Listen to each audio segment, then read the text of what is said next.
થયેલા નુકસાન મામલે ઋષિકેશ પટેલનું નિવેદન। વડોદરામાં પૂરગ્રસ્ત વિસ્તારમાં રાહત પેકેજ મુદ્દે નિવેદન આપ્યું છે। મુખ્યમંત્રી રાહત નિધિમાંથી પેકેજ જાહેર કરવામાં આવ્યું છે। 31મી ઓક્ટોબર સુધીમાં સહાય મેળવવા માટે અરજી કરવાની રહેશે।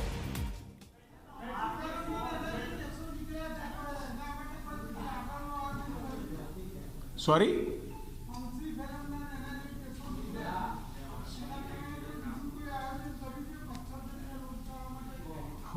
જે પણ આપણને 7 ગામ મળ્યા છે એ 7 ગામની આજુબાજુનું ઝાડી કટિંગ, આજુબાજુનો પાણીનો નિકાલ, ટોટલ જે સર્વે કર્યા પછી જે પણ લોકોને નુકસાન થયું હોય અને જેમને મદદ પહોંચાડવાની હોય એના માટેનું આ પેકેજ જાહેર કર્યું છે।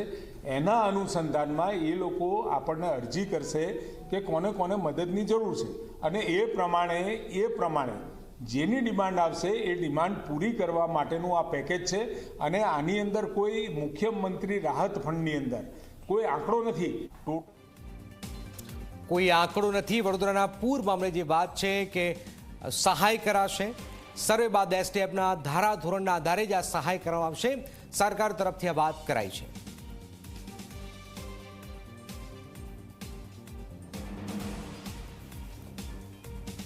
વડોદરામાં પૂરગ્રસ્ત મામલે રાહત પેકેજ મુદ્દે સરકાર તરફથી ઋષિકેશ પટેલે આ વાત કહી છે। મુખ્યમંત્રી રાહત નિધિમાંથી આ પેકેજ જાહેર કરવામાં આવેલું છે।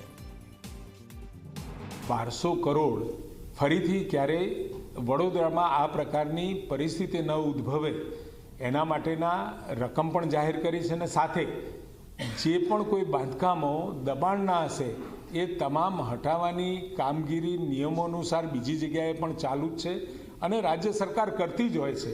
એ પ્રમાણે આ સમગ્ર વડોદરાની અંદર નદીની આજુબાજુનું દબાણ હોય કે એના જે જૂના પાણી જવાના માર્ગો હતા અથવા તો તળાવોનું જે નેટવર્ક હતું એને ડીપનિંગ કરવાની સાથે ત્યાં આગળ કોઈ દબાણો થયા હોય તો એ દબાણો માટેની કાર્યવાહી કરવાની પણ સૂચનાઓ આદરણીય મુખ્યમંત્રી શ્રી આપેલ છે।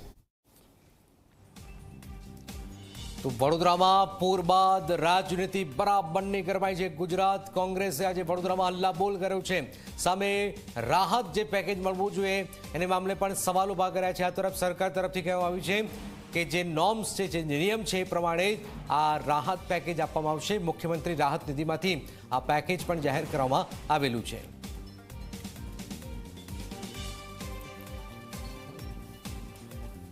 બાકીના અસરગ્રસ્ત જિલ્લામાં કેન્દ્રની ટીમ સર્વે કરી રહી છે। ઋષિકેશ પટેલે આ વાત કરી છે।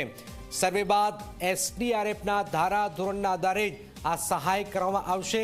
આ પ્રકારની વાત કરવામાં આવી છે ઋષિકેશ પટેલ તરફથી। તો